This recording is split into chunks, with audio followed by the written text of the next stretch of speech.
नमस्कार, राजू परुळेकर शोमध्ये आपलं स्वागत. आता पुढच्या कार्यक्रमामध्ये मी फार वेळा राजू परुळेकर शोमध्ये आपलं स्वागत असं म्हणणार नाही. याचं कारण असं की मी आहे म्हणजे राजू परुळेकर शो आहे हे निश्चित आहे. कोणतीही सत्ता ही कधीही आपल्याला एका दमनकारी पद्धतीने काम करते असं सामान्य जनतेला वाटतं आणि ती तशी करते पण. गांधीजींनी यावर खूप विचार केला होता आणि गांधीजींचा विचार हा आजही अस्तित्वात असलेल्या सर्व सत्तांना विरोध विचार म्हणून लागू होतो. गांधीजींनी नेहमी सत्याग्रह, अहिंसा या मार्गाचा अवलंब केला. तो मार्ग हा सत्याचा मार्ग होता, पण त्याच वेळेला तो मार्ग हा अधिक वास्तववादी होता इतर कुठच्याही इतर सत्तेविरुद्ध लढण्याच्या मार्गापेक्षा. याचं कारण असं, सगळ्यात महत्त्वाचं कारण, की सत्ता ही आपण कोणाला उत्तरदायी आहे हे मानणं बंद करते. भारतामध्ये गेल्या 70 वर्षात आपण बघितलं की अनेक सरकारं आली, अनेक पक्षांची सरकारं आली, अनेक राजकीय विचारांची सरकारं आली. एका मर्यादेपलीकडे लोकशाहीचा जो आकृतिबंध होता तो कोणत्या पक्षाने किंवा कोणत्या सरकारने ओलांडण्याचा प्रयत्न केला नाही, जे 2014 नंतर झालं. पण त्याच्यावर बोलण्या अगोदर मला इथे सांगण्यासारखं महत्त्वाचं हे वाटतं की सत्तेला प्रश्न विचारणं आणि सत्तेला बोलायला लावणं हे नागरिकांचं काम आहे. म्हणजे गांधीजी जेव्हा लढा देत होते तो ब्रिटिश सरकारविरुद्ध देत होते. ब्रिटिश सरकारला जनता सार्वभौम नव्हती. ब्रिटिश सरकारच्या दृष्टीने सरकार हे सार्वभौम होतं. ते एक साम्राज्यवादी सरकार होतं आणि भारतीय जनतेप्रती त्यांची कोणतेही उत्तरदायित्व नव्हतं. भारतीय जनतेच्या कोणत्याही प्रश्नाला ब्रिटिश हे उत्तरदायी नव्हते. गांधीजींनी जर पहिल्यांदा कोणती गोष्ट केली तर रिॲक्शनरी म्हणजे कोणत्याही प्रकारची प्रतिक्रियावादी आंदोलन उभं केलं नाही. गांधीजींनी एक असं आंदोलन उभं केलं जे आश्चर्यकारक रीतीने क्रिएटिव्ह किंवा सृजनशील असं आंदोलन होतं, ज्याच्यामध्ये माणसाच्या जीवनाचा सर्वांगीण विचार केला गेला. म्हणजे गांधीजींनी आहाराचा विचार केला, माणसाच्या व्यक्तिमत्वामधल्या दोषांचा विचार केला, माणसाच्या व्यक्तिमत्वामधल्या गुणांचा विचार केला. एखादं आंदोलन उभं राहताना माणसं किती टिकू शकतात एखाद्या सत्तेसमोर याचा विचार केला. आणि याच्या पलीकडे जाऊन की हिंसा हे मूल्य कोणत्याही प्रतिक्रिया देण्याकरता, सत्तेच्या समोर सुद्धा प्रतिक्रिया देण्याकरता वापरलं तर त्याचा परिणाम अंततः चांगला होत नाही, या गोष्टीचाही गांधीजींनी मूलभूत विचार केलेला आहे. त्यामुळे गांधीजींचं आंदोलन हे जगाच्या इतिहासामध्ये, मानवाच्या इतिहासामध्ये पहिलं असं राजकीय आंदोलन होतं. म्हणजे राजकीय आंदोलन म्हणजे पहिल्यापासून गांधीजींनी जेव्हा राजकारणात प्रवेश केला तेव्हापासून ते गांधीजींचा अत्यंत निर्घृणपणे गांधीजींना मारण्यात आलं तोपर्यंत गांधीजी जे करत होते ते संपूर्ण आयुष्य त्यांचं म्हणजे एक आंदोलन होतं. त्या आंदोलनामध्ये त्यांनी सृजनशीलपणे विचार केला की एखाद्या सत्तेविरुद्ध, म्हणजे ब्रिटिश सत्ता ही सार्वभौम होती, म्हणजे जनता सार्वभौम नव्हती. आज ज्या सत्तेला आपण सामोरं जातोय किंवा भारतीय जनता ज्या सरकारांना निवडून देते, मग ते कुठचंही सरकार असो, 70 वर्षात काही एक आंदोलन झालं असं नाही, किंवा 47 नंतर भारत स्वतंत्र झाल्यानंतर 70 वर्षामध्ये आपल्याला असंही नाही की मधला काही काळ आपल्याला हुकुमशाहीला भारतामध्ये तोंड द्यावं लागलं नाही. पण तेव्हा आपल्याला गांधीजींचा मार्ग उपयोगी पडला. याचं कारण गांधीजींचा मार्ग हा प्रतिक्रियावादी नव्हता. सर्वसाधारणपणे कोणत्याही सत्तेचा जनतेला जेव्हा राग यायला लागतो, खूप त्याच्या विरुद्ध बंड करावं असं वाटतं, तेव्हा जनता स्वाभाविकपणे प्रतिक्रियावादी बनते.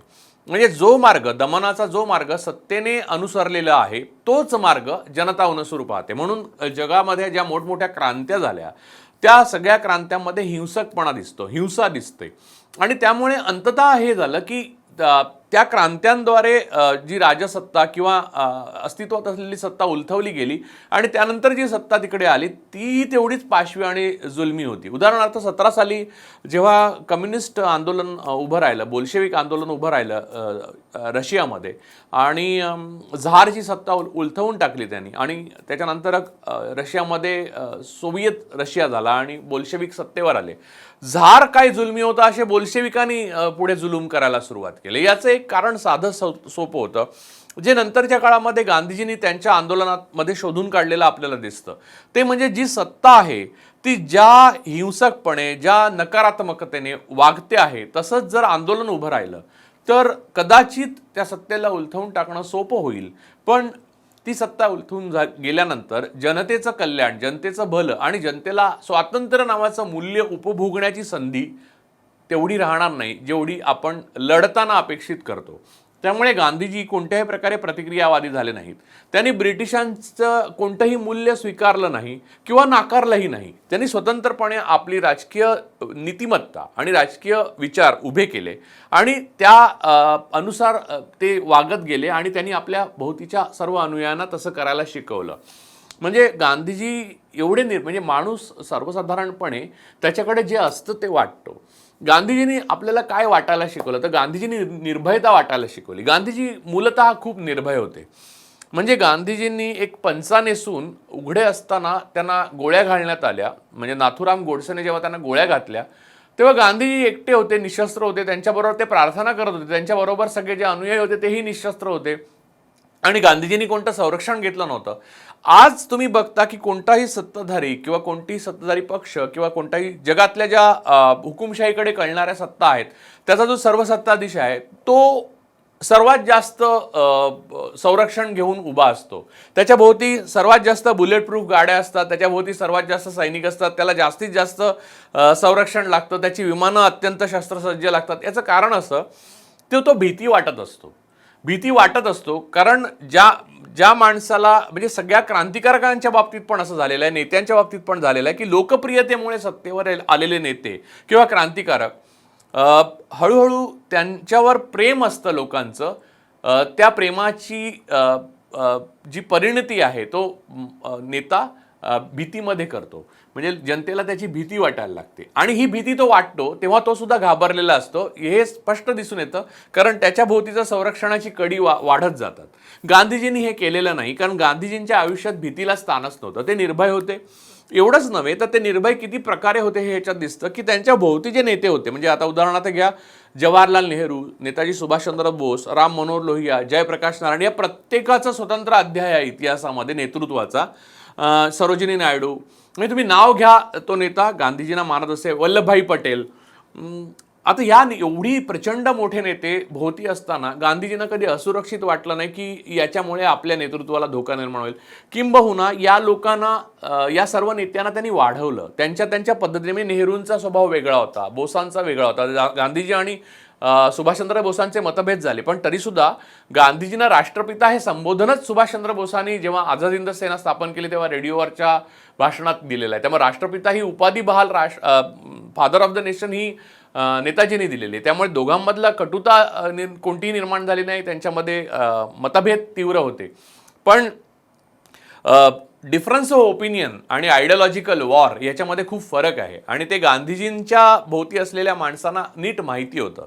त्यामुळे गांधीजींनी हे सगळे जे नेते उभे केले त्याच्यामध्ये गांधीजी सगळ्यात महत्त्वाची व्यक्ती का बनून राहिले कारण जेव्हा जेव्हा निर्भयतेची गरज पडे किंवा भयहीनतेची गरज पडे तेव्हा ही सगळी नेते मंडळी गांधीजींकडे जात म्हणजे बापूंकडे जात आणि तेव्हा गांधीजी त्या निर्भयता आपल्याकडची संसर्गजन्य निर्भयता जी होती की संसर्गजन्य भयहीनता होती ती आपल्या बरोबरच्या समुदायाला, नेत्यांना, आपल्या अनुयायांना वाटत असत. म्हणजे गांधीजींना जेव्हा मारण्यात आलं त्याच्या अगोदर गांधीजींना मारण्याचे अनेक प्रयत्न झाले होते. म्हणजे 10पेक्षा जास्त प्रयत्न तर गांधीजींना मारण्याचे झाले पण म्हणून गांधीजींनी कधी संरक्षण घेतलं नाही. तेव्हा तोपर्यंत भारत स्वतंत्र झाला होता, काँग्रेसचं सरकार होतं पण गांधीजींनी आपल्याला स्वतःला संरक्षण घेतलं नाही. याचं कारण त्यांच्याकडे जे होतं तेच त्यांना वाटून सुद्धा जास्त होत होतं ती म्हणजे निर्भयता.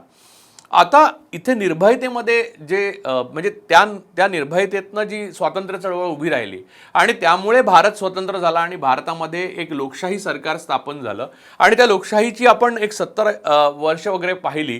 त्यानंतर आपल्याला हे लक्षात घेतलं पाहिजे की हे सगळं आंदोलन गांधीजींनी एक अत्यंत सृजनशील असं आंदोलन का उभं केलं होतं किंवा गांधीजींच्या बरोबर सगळी जनता किंवा स्वातंत्र्य सैनिक का उभे राहिले होते. आणि असं नाही की अनेक क्रांतिकारक पण होते ज्यांनी या स्वातंत्र्य आंदोलनात आपला बलिदान दिलं. तर या सगळ्यांनी जनतेला एखादी सत्ता समोर उभी राहिल्यावर तिला प्रश्न विचारण्याची शक्ती यावी यासाठी ते हे सगळं स्वातंत्र्य समोर उभा राहिला आणि ही शक्ती लोकशाहीतून येऊ शकते याची जाणीव काँग्रेसच्या तेव्हाच्या सर्व नेत्यांना होती आणि म्हणून भारतामध्ये लोकशाही आली. आता इथे एक असं सर्वात महत्त्वाची गोष्ट अशी की डॉक्टर बाबासाहेब आंबेडकर म्हणजे राज्यघटना जी बनली, संविधान जे बनलं, त्याच्या मसुदा समितीचे अध्यक्ष होते. म्हणजे सर्वेसर्वा एका अर्थाने डॉक्टर बाबासाहेब आंबेडकर होते. डॉक्टर बाबासाहेब आंबेडकरांमध्ये एक अत्यंत महत्त्वाचा गुण होता, जो इतर कोणामध्ये इतिहासात सापडणं खूप अवघड आहे. डॉक्टर बाबासाहेब आंबेडकर हे समाजशास्त्रामध्ये तज्ज्ञ होते. डॉक्टर बाबासाहेब आंबेडकर हे तत्वज्ञ होते. डॉक्टर बाबासाहेब आंबेडकर हे कायद्यामधले तज्ज्ञ होते. डॉक्टर बाबासाहेब आंबेडकर हे स्वतः तत्वज्ञ होते. त्यांना इतिहास संशोधक होते आणि सर्वात महत्त्वाचं म्हणजे ते इकॉनॉमिस्ट म्हणजे अर्थतज्ञही होते. त्यांनी व्हॅल्यू ऑफ रुपी नावाचं जे पुस्तक लिहिलंय ते अद्भुत होतं. या माणसाच्या अध्यक्षतेखाली जो संविधान बनलं त्याच्यामध्ये भारतातल्या सर्व जनतेला we the sovereign people of India म्हणजे आपण भारताचे सार्वभौम नागरिक आहोत असं म्हटलेलं आहे. त्यामुळे भारतातल्या जनतेला म्हणजे हे सगळं सांगण्याची आणि पुन्हा उजळणी करण्याची, कारण ह्यातलं बऱ्याच गोष्टी तुम्हाला माहीत असतील, पण ज्या गोष्टी पुढे आपण उलगडत जाणार आहोत किंवा आपल्या समोर येणाऱ्या ज्या भयानक किंवा अतिभयानक बातम्या आणि ज्या काळात आपण जगतो आहोत ते सगळं मी जेव्हा तुमच्याशी बोलणार आणि त्याचं विश्लेषण करणार आहे तेव्हा हे जे संचित आहे आपलं ते फार महत्त्वाचं आहे म्हणून मी एकदा बोलूनच घेतलं आहे. परंतु त्याच्याही पुढे जाऊन मी असं म्हणेन की 5 वर्षांनी साधारण आपल्याकडे निवडणुका येतात आणि 5 वर्षांनी निवडणुका आल्यावर आपण मतदान करतो आणि एक सरकार निवडून येतं.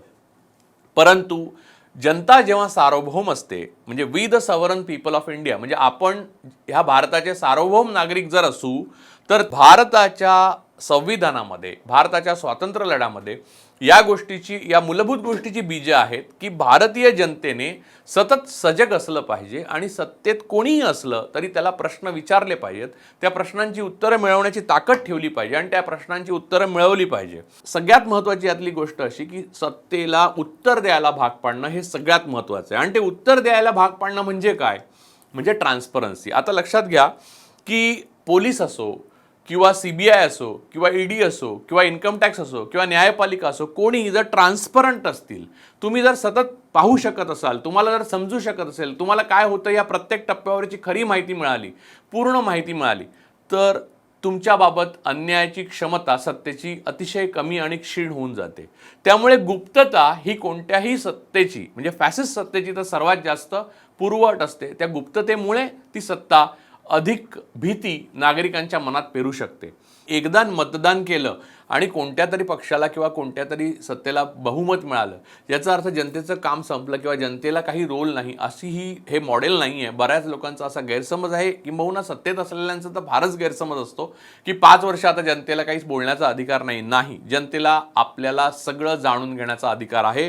पारदर्शकता नसली तरी चालतं जनतेला, हे एकदा सत्तेला कळलं की भयाचं बीज पेरायला सत्तेला सोपं जातं.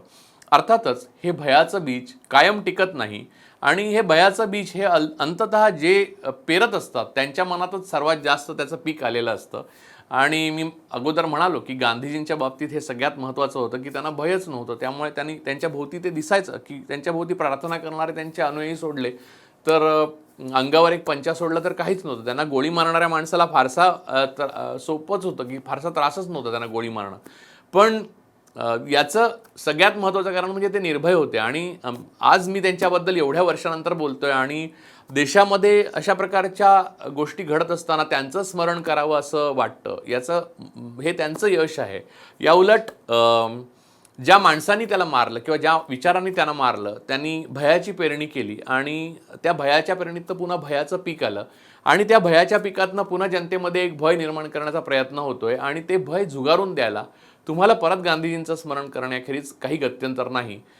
एक एक मुद्दा घेऊन आज जे घडतंय त्याच्याबाबत एक एक मुद्दा घेऊन आपण नीट विश्लेषण करू तेव्हा याबाबत आपल्याला कळेलच की गांधीजींचा मार्ग किती प्रस्तुत आहे आणि या प्रकारच्या दडपशाही किंवा माध्यमांचं महत्त्व नसणं हे कशा प्रकारे वापरता येतं. गांधीजींच्या बाबतीत एक छोटा किस्सा आहे की गांधीजी जेव्हा आले होते त्यांनी निळीचा सत्याग्रह केला होता.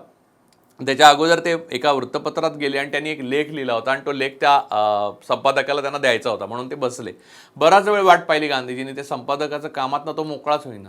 तर गांधीजी परत आले तर त्यांना परत आल्यावर विचारलं त्यांच्या सभोवताली असलेल्या लोकांनी की काय झालं म्हणजे. तर गांधीजी साधं असं म्हणाले की काय नाही, त्याला खूप काम असणार त्यामुळे हा लेख बघायला त्याला वेळ नाही मिळाला तर मी परत आलो म्हणून. म्हणजे त्यांनी एवढंही डोक्यात ठेवलं नाही की तो संपादक माझ्याशी असा वागला का, म्हणजे लगेच एका पॉईंटला एका म्हणजे साऊथ आफ्रिकेमध्ये एवढ्या मोठ्या प्रमाणावर यश मिळवल्यावर गांधीजींना, आणि स्वतः बॅरिस्टर होते ते, प्रतिशोधाची भावना किंवा रागाची भावना मनात येईल किंवा आपला अपमान झाला असं काहीच त्यांच्या मनात आलं नाही. त्यांनी असं म्हटलं की तो कामात असणार म्हणून त्याला ह्या छोट्याशा लेखासाठी कसा वेळ मिळणार, म्हणून मलाही वेळ नव्हता, मग मी परत आलो. इतकं साधं, इतकं सोपं आयुष्य करून त्यांनी ठेवलं आणि एक सोपी लोकशाही आणि सरळ थेट लोकशाही त्यांनी उभी केली. सर्वात मोठी लोकशाही उभी केली. ती टिकवणं हे आपल्या हातात आहे आणि त्या टिकवण्यासाठी त्यांचाच मार्ग अवलंबण्याखेरीज आज आपल्याला पुन्हा एकदा गत्यंतर राहिलेलं नाही आहे. एक एक विषय जेव्हा समोर येईल तेव्हा आपण त्याच्यावर बोलणार आहोत. तोपर्यंत मी इथेच थांबतो. आता सर्वात आधी बातम्या मिळवा आमच्या मोबाईल न्यूज ॲप्लिकेशनच्या सहाय्याने.